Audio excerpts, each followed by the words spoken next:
RTV app వార్తల్ని క్షణాల్లో చదివే అవకాశం ఉంటుంది. ఒక న్యూస్ పేపర్, ఒక టెలివిజన్ ఛానల్ మీ చేతుల్లో ఎప్పుడూ ఉంటాయి. Welcome to RTV. నేను మీ గయాజ్ని. నెల్లూరు నగరపాలక సంస్థలో మరో కుంభకోణం వెలుగులోకి వచ్చింది. ఓ పక్క ఆనరమణారెడ్డి కూడా గత ప్రభుత్వంలో జరిగిన అవినీతిపై ఇటీవల కాలంలో హైకోర్టుకు కూడా వెళ్ళడం జరిగింది. అదేవిధంగా మున్సిపల్ కమిషనర్ కూడా ఫిర్యాదు చేయడం జరిగింది. అయితే తాజాగా మరో తెలుగుదేశం పార్టీకి చెందిన నాయకుడు అశోక్ కూడా నెల్లూరు నగరపాలక సంస్థలో సుమారు 150 కోట్ల రూపాయలు అవినీతి జరిగిందని ఆధారాలతో పాటు బయటపడుతున్నారు. ప్రస్తుతం తెలుగుదేశం పార్టీ నాయకులు అశోక్ ప్రస్తుతం చింతల అశోక్ మనతో ఉన్నారు. ఎంతో మాట్లాడదాం. అశోక్ గారు నమస్తే. నమస్తే. అసలు ఏంటి అంటే నగరపాలక సంస్థలో అవినీతి రోజు ఒక కొత్త రకాల అవినీతి బయటకు వస్తూ ఉంది. ఇప్పుడు ఏం లేదు సార్, మున్సిపల్ ఆఫీసులో మెయిన్ మన నగరపాలక సంస్థలు ఏమవుతుందంటే, ఏదైతే వైసీపీ పాలనలో వైసీపీ గవర్నమెంట్లో జరిగిన అన్యాయాలు అక్రమాల గురించి అప్పటి నుంచి కూడా మనం కంప్లైంట్స్ ఎవరైతే దానికి సంబంధించిన అధికారులు కానీ దానికి ఇంకా పైన సంబంధించిన అధికారులు కానీ వాళ్ళన్నిటికీ కంప్లైంట్ ఇచ్చుకుంటా రావడం జరిగింది. ఎటువంటి యాక్షన్ అయితే తీసుకోవాలా ఇంతవరకు. యాక్చువల్లీ మామూలుగా ఎవరైనా ఒక చిన్నగా దొంగతనం చేస్తేనే వాళ్ళని లోపలేసి స్టేషన్ పంపించి జైలుకి పంపిస్తారు. ఒక గవర్నమెంట్ ఉద్యోగస్తుడు దాదాపు నెలకి 1,00,000 నుంచి 1,00,000 రూపాయలు ప్రజా సొమ్ము జీతం రూపంగా తీసుకునే ఉద్యోగస్తుడు కోట్ల రూపాయలకి ఈరోజు కుంభకోణం చేసేదానికి ధైర్యం చేశారు. ఎవరు అండతో చేశారు? అప్పటి గవర్నమెంట్, ఇప్పుడు గవర్నమెంట్ అన్ని వైసీపీ ఎవిడెన్స్ తో సహా. మరి ముఖ్యంగా దీనిలో ఏంటంటే, ఏదైతే ఈ కమర్షియల్ ట్యాక్స్ ఉంటాయి, ఈ రైస్ మిల్ కానీ ఇండస్ట్రీస్ ఏదైతే ఉంటాయో వాటికి సంబంధించి మనం మంత్లీ కానీ ఇయర్లీ కానీ గవర్నమెంట్ కొద్దిగా ట్యాక్స్ మనం పే చేస్తాం. ఏ విధంగా అంటే, మన హౌసెస్ కి మన ఇంటి కాడ ఎట్లయితే ట్యాక్స్ మనం పే చేస్తామో వీటికి సంబంధించి ట్యాక్స్ పే చేస్తాం. అవి కొద్దిగా మనకంటే వేలల్లో ఉంటాయి, ఇక్కడ లక్షల్లో వేలల్లో ఉంటున్నాయి. వాటిని దాదాపు అప్పటి అడ్మిన్లు ఆర్ఐలు దాదాపు మనం చూసినట్టయితే, మనం ఎవిడెన్స్ తోనే అన్ని మనం ఆర్టీ యాక్ట్ పెట్టుకొని తీసుకున్నాం. దాదాపు మనం తీసిందే ఇక్కడ మీరు చూసినట్టయితే, బాగా చూడండి సార్, ఇక్కడ మీరు చూసినట్టయితే దాదాపు 60 కోట్లు. ఇదొక సబ్జెక్టు. 60 కోట్లు 60 కోట్ల రూపాయల కుంభకోణం కేవలం రైస్ మిల్లు ఇండస్ట్రీస్ కి సంబంధించిన ఇండస్ట్రీ నేమ్స్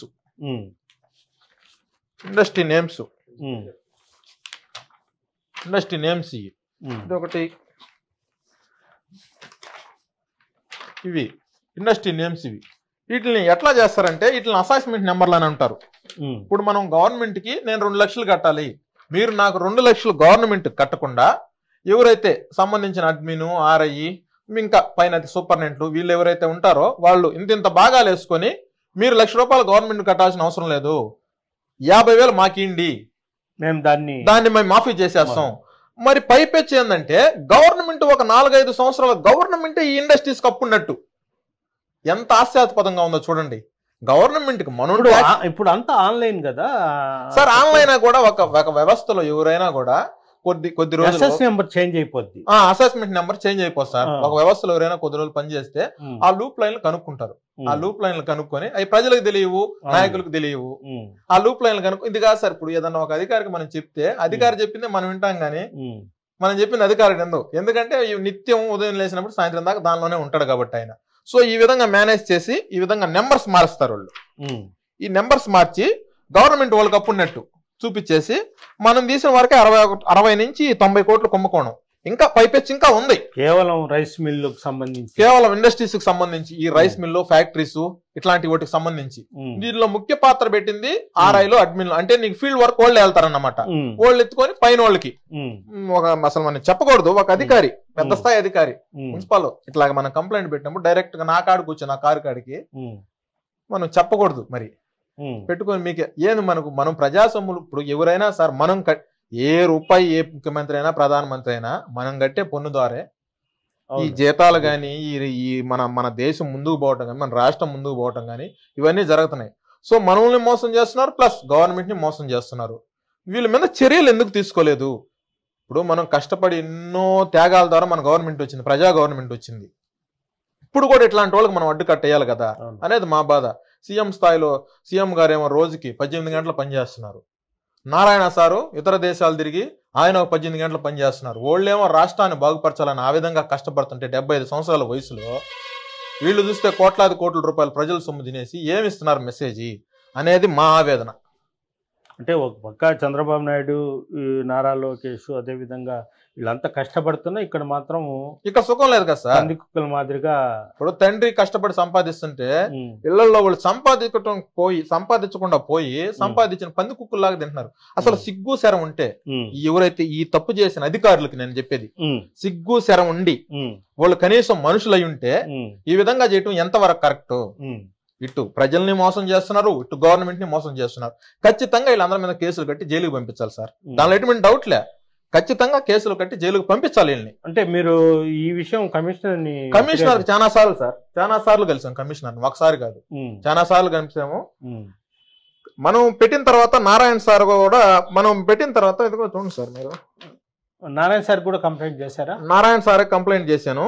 ఇంకోటి నారాయణ సార్ కమిషనర్ తో మనం పెట్టిన తర్వాత దీని మీద పూర్తి కమిషనర్ నందన్ గారిని కలిసి నందన్ గారిని కలిసి ఈ విధంగా జరుగుతున్నాయి సార్ అంటే 24 పేపర్ల రిపోర్ట్ దీని మీద తయారు చేశాను నేను. 24 పేజీలతో కూడిన ఒక రిపోర్ట్ తయారు చేశాము. వెంటనే వాళ్ళ మీద ఖచ్చితంగా యాక్షన్ తీసుకుంటాము అని చెప్పి మనకు ఈ కమిషనర్ గారు బాగా స్పందించారు. అంతకుముందు కమిషనర్ కి అయితే కొన్ని 10 సార్లు 20 సార్లు పెట్టా, స్పందనే లేదు. లాస్ట్ కి ఏం చేశానంటే అతని మీద కంప్లైంట్ పెట్టా నేను, మీరు ఎందుకు తీసుకోవట్లేదు, మీకేమైనా దీనిలో భాగం ఉందా అని పెట్టంగానే వెంటనే ఏదో చెప్పాడు, ఇంకో అధికారికి చెప్పాడు. ఆ అధికారి కూడా ఈ దొంగతనంలో పాత్ర, ఇది అసలు విషయం. ఆ అధికారి కూడా ఈ దొంగతనంలో పాత్ర. అంతకుముందు పేపర్స్ లో కూడా వేస్తున్నారు. మనం మాట్లాడేదంతా ఎవిడెన్స్.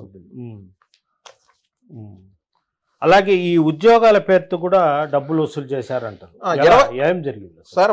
ఇది ఎట్లా అంటే ఇప్పుడు మామూలుగా మనకు ఒక కానిస్టేబుల్ లేకపోతే డిఎస్సి లేకపోతే అనాథ ఏ ఉద్యోగమైనా కూడా గవర్నమెంట్ ఒక నోటిఫికేషన్ ఇచ్చి సో ఈ విధంగా చదువుకున్న వాళ్ళు దీనికి ఎలిజిబుల్ అని ఏదైనా ఒక నోటిఫికేషన్ ఇస్తుంది. లేదా ఒక కలెక్టర్ ఆఫీస్ లో కానీ ఒక రెవెన్యూ ఆఫీస్ లో కానీ ఇక్కడ ఏదైనా ఫర్దర్ గవర్నమెంట్ సెక్టార్స్ లో అక్కడ ఏదైతే నోటీస్ బోర్డు ఉంటుందో దానిలో ఈ విధంగా మీరు అప్లై చేసుకోవచ్చు అని ఉంటుంది. మున్సిపల్ ఆఫీస్ లో కూడా ఆప్కాస్ అని ఉంటాయి, కొన్ని జాబులు క్రియేట్ చేసి ఎవరైతే చనిపోయిన పిల్లలకి, పేదరికమైన పిల్లలకి వాళ్ళని కొంతమంది పర్సన్ సెలెక్ట్ చేసి ఫ్రీగా ఇచ్చేటట్టు ఆప్కాస్ అంటే ఊరికే ఏం కాదు, అది ఫ్రీగా ఇచ్చేటట్టు వాళ్ళు ప్రైవేట్ జాబే. అట్లాంటి దాన్ని ఎవరైతే ఈ నిరుద్యోగులు వాళ్ళ అవసరాన్ని అవకాశంగా తీసుకొని, వాళ్ళకి ఉద్యోగం అవసరం ఈ నిరుద్యోగులకి, వీళ్ళకి క్యాష్ 113 ఉద్యోగాలు. అప్పుడు 2023లో ఎవరైతే YCP city MLA, rural MLA ఉన్నారో 113 ఉద్యోగాలు అనఫిషియల్ గా డబ్బులు దండుకొని ఇచ్చిన సంఘటన ఉంది. దాని గురించి మనం 2023 నుంచి కూడా ఫైట్ చేస్తున్నా. దానికి సంబంధించి కొంతమంది ఫోన్ చేస్తారు, మళ్ళీ అది ఎంతవరకు వచ్చింది? ఇప్పుడు ఎవరన్నా చిన్నది ఏదన్నా తప్పు చేస్తేనే మనం తీసుకుంటున్న చర్యలు ఇంత జరగతుంటే ఒక గవర్నమెంట్ ఆఫీసులో ఎందుకు పట్టించుకోవట్లేదు? ఒక నెల్లూరు జిల్లా మున్సిపల్ ఆఫీసులో ఇన్ని జరగతుంటే రాష్ట్రంలో ఎన్ని మున్సిపల్ ఆఫీసులు ఉన్నాయి? 113 మంది నిరుద్యోగుల దగ్గర పెద్ద ఎత్తున వసూలు చేశారు. పెద్ద ఎత్తున మనీ వసూలు చేశారు సార్. దానికి సంబంధించిన ప్రతి ఎవిడెన్సెస్ ఉన్నాయి. అంటే ఇప్పుడు మన డబ్బులు చెప్పారు కాబట్టి దానికి సంబంధించి అది నియామకాలు ఎడ జరుగుతాయని మనం తీస్తే ఆటోమేటిక్ గా వచ్చేస్తుంది. మీరు నేను ఇన్ఫర్మేషన్ తీసుకోవాలంటే కష్టం, కానీ మన గవర్నమెంట్ తీసుకోవాలంటే చాలా ఈజీ కదా. తీసుకుంటే వచ్చేస్తుంది. ఏది మనకు దానిలో ఇచ్చారా ఉద్యోగాలు ఇచ్చారు సార్. వాళ్ళు మనం లెటర్లు పెట్టిన తర్వాత వాళ్ళకి కూడా కొంతమంది అంటే మనకు తెలిసిన వాళ్ళు అన్నారు, అంటే పలుకుబడి డబ్బు రాజకీయ ఇన్ఫ్లుయెన్స్ వాళ్ళకే ఇచ్చారు. అర్హులు పేదరిక అర్హులైన ఏం లేదు సార్, డబ్బు ఎవరుంటే వాళ్ళు అర్హులు. ఆ గవర్నమెంట్ అంతా అదే కదా నడుస్తుంది. ఇప్పుడు మనకు 2019 నుంచి 24 దాకా ఎవరు బలం ఉంటే, ఎవరు డబ్బు ఉంటే వీళ్లే కదా పేదలు అనే వాళ్ళని పట్టించుకునేది కాదు కదా. అసలు ఆ వ్యవహారమే లేదు కదా, నిర్వీర్యం చేశారు కదా వ్యవస్థలన్నింటినీ. అదే వ్యవస్థలు కొంతమంది మారారు. మన గౌరవ సీఎం గారు యాక్షన్ తీసుకున్నప్పటి కొన్ని సంస్థలు మారాయి, కొంతమంది ఉద్యోగస్తులు మారారు, విధి విధానాలు కొన్ని మారాయి. కొన్ని ఏదైతే వైసీపీలో అనుసరిస్తున్నారో దాన్నే కంటిన్యూ చేస్తా వస్తున్నారు. మరి ముఖ్యంగా మన నెల్లూరులో దీనికి మనం ఆనకట్టేయాల. బాబు గారు అంత కష్టపడి ఇతర దేశాలు తిరిగి రాత్రిపోవలు కష్టపడి పెట్టుబడులు తెస్తున్నారు, మన రాష్ట్రాన్ని అభివృద్ధి చేసి నేను మన దేశంలోనే అగ్రగామిగా మన ఆంధ్రప్రదేశ్ నిలపాలని ఈ విధంగా ఆయన ఆ వయసులో కష్టపడుతుంటే వీళ్ళు ఈ అధికారులు కానీ వాళ్ళకి సాగనిచ్చే కొంతమంది రాజకీయ నాయకులు కానీ భ్రష్టు పట్టిస్తున్నారు. మన నెల్లూరుకు ఒక మంచి చరిత్ర ఉంది సార్, దాన్ని పాంగొట్టేస్తున్నారు, అసలు పూర్తిగా పాంగొట్టేస్తున్నారు. ఈ రౌడీ రంగానికి సంబంధించి కానీ మనం ఈ మధ్య చూస్తుంటాం ఏ విధంగా నెల్లూరు అంటే ప్రశాంతతకు మారిపోయారు. ఎంతమంది పెద్ద పెద్ద నాయకులు, ఎంతమంది మహానుభావులు మనల్ని పరిపాలించారు. ఈ రోజు పరిస్థితి చూస్తే ఎట్టుంది? దీన్ని రూపమాపాల అంటే పైన ఆ విధంగా పరిపాలన. ఒకటి, మీరు సీనియర్ తెలుగుదేశం పార్టీ నాయకులు, అదేవిధంగా వైఎస్ఆర్సీపీ ప్రభుత్వంలో ఉన్నప్పుడు కూడా మీరు టీడీపీలోనే పనిచేస్తా వస్తున్నారు. అప్పట్లో అవినీతి జరిగిందని కొన్ని ఆధారాలతో కూడా మీరు తిరుగుతున్నారు. మీరు చంద్రబాబు నాయుడు దృష్టికి కానీ, అదేవిధంగా నారా లోకేష్ బాబు దృష్టికి కానీ ఈ విషయాలు తీసుకొని పోతారా? ఇవన్నీ ఇప్పుడు ఏ శాఖలు అయితే తప్పు జరిగిందో, ఈ మున్సిపల్ ఆఫీస్కి సంబంధించి ఇంకా కొన్ని కంప్లైంట్స్ కూడా పెట్టున్నా. అప్పుడు ఎవరైతే అధికారులు ఉన్నారో, ఇప్పుడు ప్రజెంట్ వచ్చిన తర్వాత కూడా మన సీఎం గారికి కానీ, డిప్యూటీ సీఎం గారికి కానీ, నారా లోకేష్ సార్కి కానీ ఇవన్నీ పెట్టాను. అక్కడి నుంచి మనకు ఫోన్లు రావడం కూడా జరిగింది.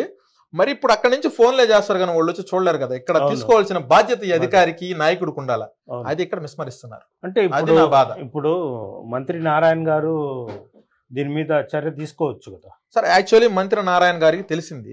మంత్రి నారాయణ గారికి తెలిసిన తర్వాత వెంటనే దీని మీద యాక్షన్ తీసుకున్నాడని, యాక్షన్ తీసుకోమని కమిషనర్ గారికి చెప్పారు. అది కూడా మనకు వచ్చింది. మరి అది ఇప్పుడు ఏ రాజకీయ నాయకుడు అయినా కూడా ఒక అధికారికి చెప్పగలుగుతాడే గాని వాళ్ళతో పోయి పని చేయడం అనేది అది ఎంతవరకు? అంటే దీని మీద అంటే నిగ్గు తేల్చాలంటే విజిలెన్స్ కు ఏదో ఎంక్వైరీ స్పెషల్ ఎంక్వైరీ వేసానని చెప్పారు సార్. మరి అది ఎంత మాత్రం అయింది? దాన్ని వేసి ఎవరైతే బాధ్యులు ఉన్నారో, ఇప్పుడు ఈ రోజు మన భారతదేశంలో గాని, మన రాష్ట్రంలో గాని పేద ప్రజలు ఎవరైతే బడు బలహీన వర్గాలు ఉన్నారో 72% ట్యాక్స్ కడుతున్నారు సార్. అవును, మొత్తం 100% ట్యాక్స్ లో 72% పేదోళ్ళు కడుతున్నారు. 28% ఉన్నత వర్గాలు కడుతున్నాయి, ఉన్నత డబ్బున్న వాళ్ళు కడుతున్నారు. అంబానీ, అదానీ ఇల్లు. వీళ్ళకేమో కొన్ని వేల కోట్ల రూపాయలు ఎత్తియటం, బ్యాంకులు తీసేయటం చేస్తారు. ఒక సామాన్యుడు కరెంటు బిల్లు ఈ రోజు కట్టలేదంటే వాడు 500-1000 రూపాయలు కట్టాలి. వాడు పక్క రోజు వాడికి చట్టం తెలియదని వాడు కరెంట్ కట్ చేస్తున్నారు. ఈ విధంగా పంది కుక్కుల్లాగా నెలకు ₹1,00,000 మనం ఇస్తాం వాళ్ళకి జీతం, లేదా 1.5 లక్షలు ఇస్తాం. వీళ్ళు ఈ విధంగా దోచుకుంటుంటే వీళ్ళని ఖచ్చితంగా శిక్షించాల్సిన అవసరము ఖచ్చితంగా ప్రభుత్వానికి ఉంది, ఆ పై నాయకులకు కూడా ఉంది. అది మా బాధ. ఇప్పుడు ఇవి ఇండస్ట్రియల్ సంబంధించి మొత్తం అంటే ఈ వాళ్ళ నెంబర్స్ మార్చేసి ఈ అసెస్మెంట్ అదే సార్, ఈ నెంబర్స్ మారుస్తారు. ఈ నెంబర్స్ మార్చేది దానిలో లొసుగులు వాళ్ళకి తెలుసు అన్నమాట. దానిలో లొసుగులు వాళ్ళకి తెలుసు. ఇప్పుడు ఏదైనా స్పెషల్ ఎంక్వైరీ ఆఫీసర్ పోయినప్పుడు ఖచ్చితంగా దాన్ని ఆ డేటా వాళ్ళు బయట పెట్టినప్పుడు బయటపడిపోతుంది, ఖచ్చితంగా బయటపడిపోతాయి. మరి అసలు హాస్యాస్పదమైన విషయం ఏంటంటే, ఇతను ఒక సూపరింటెండెంట్ ప్రవీణ్ అని మనకు అక్కడ మామూలుగా డిస్పాచ్ అని ఉంటది మున్సిపల్ ఆఫీస్ లో. ఎన్ని లెటర్లు ఉన్నాయి చూడండి. ఈ ముద్ర అంటే అదే మున్సిపల్ ఆఫీస్ ది. దీని మామూలుగా 18 రోజుల్లో ఈ కంప్లైంట్ మీద యాక్షన్ తీసుకోవాలని గవర్నమెంట్ నామ్స్ ప్రకారం ఉంది. 18 రోజులు కాదు కదా, 18 నెలలు 3 సార్లు దాటింది. ఇతను సూపరింటెండెంట్ సార్, ఇతని పేరు ప్రవీణ్. చూడండి, 2014లో జరిగింది. అప్పుడు శామ్యుల్ అని ఒక కమిషనర్ గారు ఉన్నారు. ఒక 80 లక్షల సంతకం ఫోర్జరీ చేసాడు ఇతను సూపరింటెండెంట్. ఎన్ని లక్షలు? 80 లక్షలు సార్, దాదాపు 80 లక్షల రూపాయలు. ఒక ఐఏఎస్ అధికారి, ఇతను గ్రూప్ 2 ఉద్యోగం అనుకోవచ్చు. ఫోర్జరీ చేయాలంటే ఇతని బ్యాక్గ్రౌండ్ అసలు దొంగ బ్యాక్గ్రౌండ్. ఇతను ఉద్యోగంలోకి ఎట్టొచ్చాడు, ఇతని పరిస్థితి ఏంది, ఇంత దానికి ఎట్ట మీరు స్కామ్ చేస్తారు? దాన్ని చక్రధర్ బాబు మనకు అందరం ఈ మధ్య రీసెంట్ గా ఆయన కనిపెట్టాడు. ఆయన కనిపెట్టి ఇతను సస్పెండ్ చేయమంటే సస్పెండ్ చేయాల్సింది పోయి ఇతనికి ప్రమోషన్ ఇచ్చారు. ఎంత విచిత్రంగా ఉందో చూడండి. ఇవన్నీ ఒక అధికారులే చేస్తారా, గవర్నమెంట్ సపోర్ట్ లేకుండా? ఇదంతా ఇది కూడా వైసీపీలోనే జరిగింది. ఇప్పుడు కాదు నేను మాట్లాడేది, వైసీపీలో నేను మాట్లాడేది.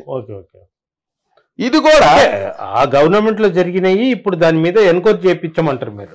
ఎంక్వైరీ చేయించి సంబంధిత ఇప్పుడు డబ్బులు ఎవరు ఇస్తారు? గవర్నమెంట్ మనం కడుతున్నాము, దాన్ని జనరేట్ చేసి మన సంక్షేమం కానీ లేకపోతే ఇంకో విధంగా దాన్ని వాడుతుంది.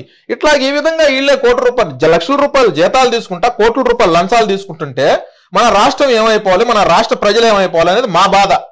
ఇప్పుడు కొంతమంది అనొచ్చు, మీకు ఎందుకు అయ్యా నువ్వేమైనా ఉద్యోగం లేకపోతే ఇంకోరు అనొచ్చు. మన డబ్బులు కదా ఇవన్నీ.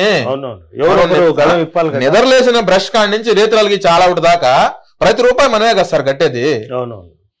మనం కొనే ప్రతి ఒక్క వస్తువులో దాదాపు 40% పోతుంది గవర్నమెంట్ కి. మొత్తం మీద ఒకవేళ అన్యాయం జరిగితే దీని మీద ఎంక్వైరీ చేయకుంటే మీరు ఏం చేయాలనుకుంటున్నారు? నేను డైరెక్ట్ గా సీఎం గారికే తీసుకోపోతారు సార్. సీఎం గారి కాడికి తీసుకుపోయి ఇప్పుడు రూపాయి దాదాపు 100 కోట్ల స్కామ్ ఇదంతా తెలిస్తే ఇదంతా ఎవరు తిన్నారు, ఎందుకు తిన్నారు, ఇప్పుడు వాళ్ళందరి కాడ రికవరీ చేయాలా లేదా జైలుకి పంపించాలా? ఖచ్చితంగా చేయాలి. ఈ 2 పనులు అయితే వాళ్ళని జైలుకి పంపించాలా, సస్పెండ్ చేయాలా, ఖచ్చితంగా చేయాలి సార్. ఓకే, ఇది పరిస్థితి. ప్రధానంగా నెల్లూరు నగరపాలక సంస్థలో వైఎస్ఆర్సీపీ ప్రభుత్వ హయాంలో సుమారు 150 కోట్ల రూపాయలు అవినీతి జరిగిందంటూ కొన్ని ఆధారాలతో చింతల అశోక్ ఆధారాలతో చెప్తున్నారు. పలుమార్లు కమిషనర్ కూడా ఫిర్యాదు చేయడం జరిగింది. ఈ విషయం మంత్రి నారాయణ దృష్టి కూడా తీసుకెళ్లడం జరిగింది. దీని మీద ప్రస్తుతం అయితే విచారణ చేస్తున్నారు. ఒకవేళ విచారణ జరిపి వాళ్ళ మీద చర్యలు తీసుకోకుంటే మాత్రము రాష్ట్ర ముఖ్యమంత్రి చంద్రబాబు నాయుడు దృష్టికి కూడా తీసుకెళ్తానని కూడా చింతల అశోక్ చెప్తున్నారు. వీడియో ప్రతితో గయాజ్ RTV నెల్లూరు. తెలుగులో న్యూస్ కి ఫాస్టెస్ట్ యాప్ ఇప్పుడు టోటల్లీ న్యూ అవతార్లో జస్ట్ 5 seconds లో కంప్లీట్ న్యూస్. సోషల్ మీడియాలో ట్రెండ్స్ కి one stop solution. Live TV app voice search option తో ఇప్పుడే డౌన్లోడ్ చేయండి లేదా అప్డేట్ అయిపోండి. యాప్ లింక్ డిస్క్రిప్షన్ లో ఉంది.